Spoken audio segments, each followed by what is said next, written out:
Bienvenue dans cette nouvelle vidéo. Aujourd'hui, nous revenons sur un débat explosif diffusé sur NCI où le professeur Arthur Banga, Lamine Fofana et Drabo ont livré des analyses percutantes. Le sujet est l'effet de surprise provoqué par les résultats de la liste des candidatures, un moment qui a pris tout le monde de court et qui suscite encore des réactions passionnées.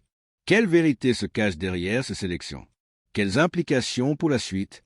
Restez avec moi, vous allez découvrir des révélations étonnantes. Abonnez-vous dès maintenant pour ne rien manquer des prochaines analyses exclusives. Je pense que j'ai réussi mon pari. J'avais déjà dit sur ce plateau que... non, pas sur ce plateau, c'est c'est ma première sur. Vous voulez dire dans NCI 360, que déjà certains pontes n'allaient pas être présents. Tidiane Thiam et Laurent Gbagbo, on sait même, la Cour constitutionnelle a vraiment détaillé qu'aucun de leurs droits civils politiques n'a été violé et qu'ils n'étaient pas électeurs, et c'était expliqué comme ça. J'avais même tenu le pari qu'on aurait moins d'une dizaine de candidats, et voyez, on a 5, donc néanmoins il y a eu quelques surprises. En d'autres termes, vous nous dites ce soir que vous étiez dans le secret des dieux. Non, on n'a pas besoin d'être dans le secret des dieux, c'est un peu le don de l'analyse de la prospective. On regarde, on a des données qu'on analyse et qu'on donne. Voilà pourquoi, par exemple, quand j'ai vu dans votre reportage que Vincent Toubi est une surprise, non, moi je l'avais déjà dit, il n'allait pas avoir ses parrainages, parce que les parrainages, c'est une mécanique d'implantation régulière. Même à Finguessan, j'avais déjà émis du doute. Certains de ses partisans, même sur Facebook, m'avaient cogné parce que j'avais dit je doute. Pourquoi je doutais? Parce qu'il y a une dynamique à Finguessan depuis 2018 et une spirale négative. Il a gagné les régionales en 2018. Après, il fait un peu n'importe quoi à l'élection de 2020, donc il n'y participe pas. Dans tout Bongouanou, aux législatives, il ne gagne que la sous-préfecture de Bongouanou. Ensuite, il perd sa région du Moronou. Donc vous n'êtes pas surpris? Non, je ne suis pas surpris pour lui. En revanche, un peu surpris, mais au-delà même de surpris, un peu déçu pour Assalé. Parce que je pense que c'est tout le contraire. C'est quelqu'un justement qui, depuis un bon moment, essaie de s'implanter. Et puis pour moi, on entend beaucoup d'Ivoiriens dire on veut la politique autrement, on veut changer les partis politiques. Tout ça, moi, Salé, il incarnait un peu cette troisième voie qui allait apporter quelque chose de nouveau, qui allait se mettre équidistant des partis. C'est peut-être la première leçon à tirer, c'est que les partis politiques ils sont encore forts. Et la bonne surprise, pour moi, l'agréable surprise, franchement, je m'y attendais pas du tout. Henriette Lagou. Voilà. Mais quand j'ai regardé là depuis la sortie, je vois que Bonamalan, elle a sa deuxième ou troisième candidature. J'ai vu qu'elle faisait aussi quelques tournées. Donc peut-être qu'elle était d'une discrétion très efficace, mais ça a été la belle surprise pour moi d'avoir Henriette Lagou. Ce qui porte, et je pense que pour une fois, Delors et moi on est d'accord sur la place des femmes dans la société, ce qui porte quand même à 2 femmes sur 5 candidates. Donc ça fait à peu près 40%, on est au-delà du quota du tiers de représentation qu'on demande. Donc ça, ce sont de bonnes nouvelles. Après, il y a eu des précisions côté qui m'a un peu surpris, un peu, parce qu'il y avait quand même des signaux. C'est le fait que le PAC ne soit même pas capable de rassembler les parrainages. Mais il y avait des signaux. Le 12 août, le PPACI a fait un communiqué, un signé d'Odette Lorugnon, disant attention, on a le parrainage que dans 10 régions. On était déjà une quinzaine de jours de la fermeture des parrainages. C'était un signal intéressant. Et puis, ça montre quoi? Que ceux qui étaient sur leur assurance, ceux qui pensent qu'il ne faut pas travailler pour aller vers les militants, ont eu du temps, alors que ceux qui ont fait un travail scientifique, qui se sont préparés, je pense par exemple à Don Melo ou à Jean Lubillon, on voit qu'ils ont réussi le parrainage. Cependant, pour terminer, j'ai parlé par exemple avec quelqu'un qu'on m'a salué tout à l'heure, je pense qu'il faut quand même refaire des réflexions sur le parrainage. Comment on peut avoir souvent des milliers d'erreurs, des numéros de cartes d'électeurs, des milliers d'erreurs sur des numéros de cartes d'identité, ça c'est à voir, même si, faut bien préciser que la CEI l'avait anticipé. En tirant les leçons de l'expérience de 2020, en donnant des tablettes. Mais quasiment aucun ne l'a utilisé. Parce que pour eux, justement, utiliser des tablettes de la CEI, c'était pour certains de bonne foi compliqué, pour d'autres de petites mauvaises foi, un piège, etc. Et puis finalement, la logique est respectée. Le droit a été dit. On peut ne pas être d'accord ou d'accord, le droit a été dit pour revenir à Delors. Non, la candidature de Alassane Ouattara, elle est légale. La Cour constitutionnelle l'a validée. Ça n'empêche pas de vouloir le changement. Ceux qui veulent le changement, justement, ils ont 4 options pour le changement. Donc leur carte d'électeur est leur arme, ils pourront l'utiliser, mais on ne peut pas contester tout le temps, de façon sempiternelle, la légalité de la candidature de Alassane Ouattara, puisque pour la 4e fois, le Conseil constitutionnel, en 2010, en 2015, en 2020 et en 2025, vient de consacrer la légalité de la candidature de Alassane Ouattara. Il faut l'accepter. On peut ne pas être d'accord avec la loi. Mais le débat n'est pas la légalité, justement. C'est pas le débat. Le débat n'est pas la légalité, on parle du problème moral que ça pose. Alors, en termes de limitation des mandats et des démocraties, des dynamiques démocratiques. Je peux répondre. Laisse-moi Delors. Bon, si on s'y met, on va pas s'en sortir. Laisse-moi Delors. On va observer une discipline que je vous connais. On va laisser chacun terminer son développement et ensuite, si vous avez des relances, vous le ferez. Voilà, je termine légalement, il n'y a pas de problème. Et quand on n'est pas d'accord, quand on veut le changement, il y a les jeunes, on se manifeste. Parce que la démocratie aussi, c'est accepter la majorité. Et si la majorité des Ivoiriens veut qu'Alassane Ouattara parte, comme les Sénégalais en 2012, ils ont été dans la rue pour dire, Y'en a marre était dans la rue pour dire non au 3e mandat de Macky Sall. À partir du moment où Macky Sall a été reconnu par la Cour constitutionnelle, ils ont changé d'armes, ils ont pris leur carte d'électeur et ils ont battu Macky Sall. Donc tous ceux qui veulent le changement en Côte d'Ivoire, mais c'est tant mieux, vous avez 4 options, sachant que l'un des votes n'annule pas puisqu'on peut avoir un 2e tour, ils ont le champ, comme de l'ordre, d'aller manifester leur volonté de changement dans les urnes. Très bien. André Sévère-Conan, surprise ou pas du tout pour vous? Non. Alamine Fofana, analyse?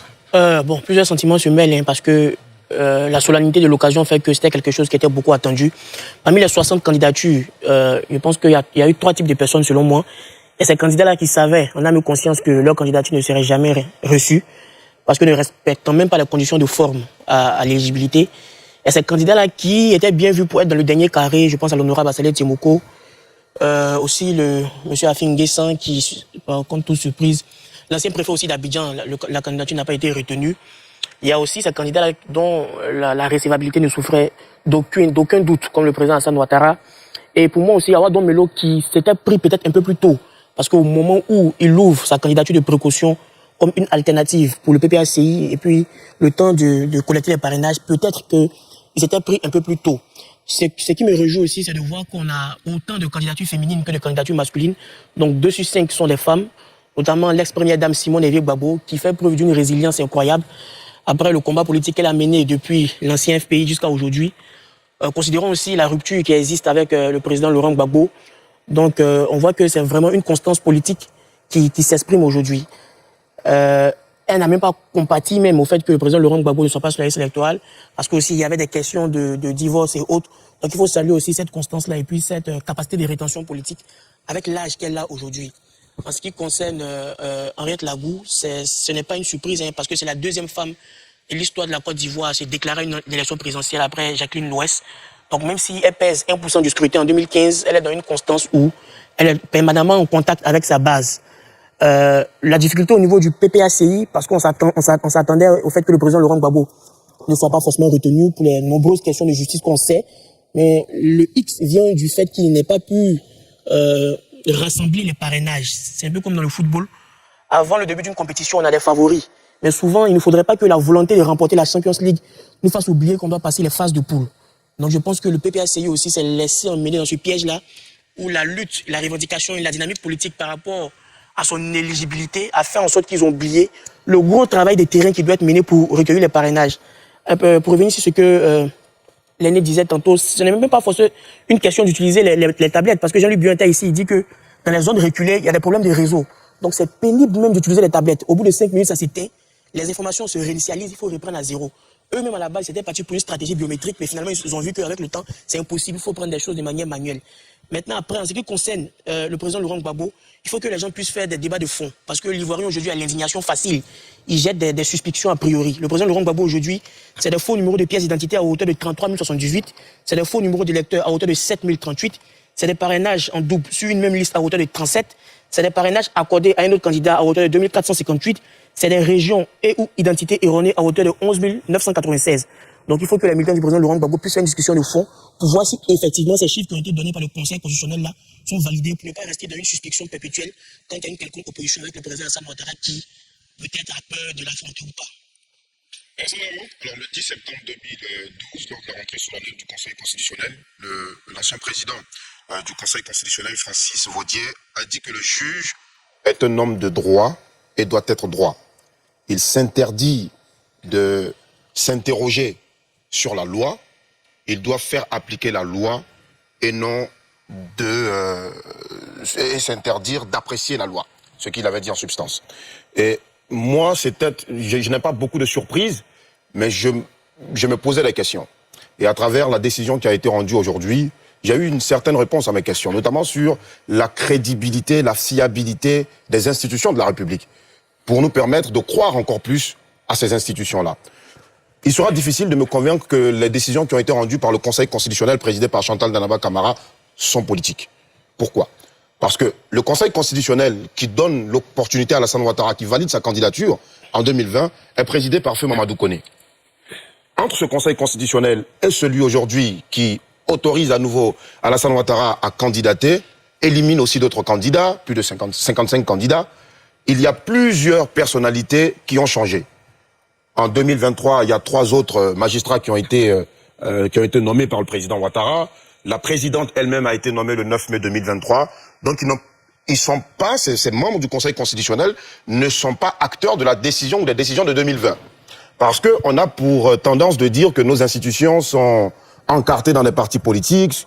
Et je pense qu'avec cette décision aujourd'hui, avec ces 2 différentes décisions, 5 années sont écoulées, c'est difficile de nous le faire croire, surtout avec le Conseil constitutionnel. Il sera difficile de prouver que Chantal Danaba Camara et tous les autres sages du Conseil constitutionnel ont pour parti politique le RHDP ou soutiennent Alassane Ouattara. Ça sera très difficile. Donc pour moi déjà, c'est une réponse à des préoccupations personnelles que j'avais quant à la force de nos institutions et à la crédibilité de celles-ci.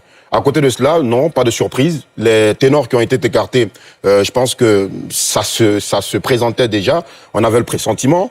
Ceux qui n'ont pas été retenu, une déception, pas une surprise, une déception pour Assalé Tiemoko Antoine. Comme l'a rappelé Arthur Banga, le docteur, tout à l'heure, on pensait qu'avec lui, il y a une certaine 3e voie qui se serait exprimée, puisque nous, les Ivoiriens, comme tout à l'heure Alamine l'a rappelé, on a l'indignation facile, on a la critique aussi facile, on critique à tout va le RHDP, on insulte aussi l'opposition, et puis il se trouve que finalement, il y a des concitoyens d'entre nous qui se présentent comme des gens du juste milieu et qui ne sont pas soutenus à la hauteur finalement de leurs ambitions ou des causes qu'ils portent. Donc une petite déception pour Assalé Tiemoko, d'autant qu'il est journaliste, est l'un des seuls journalistes sur la liste. Donc on espère qu'il est jeune, il a déjà réussi plusieurs challenges, on espère qu'il se préparera pour revenir plus fort.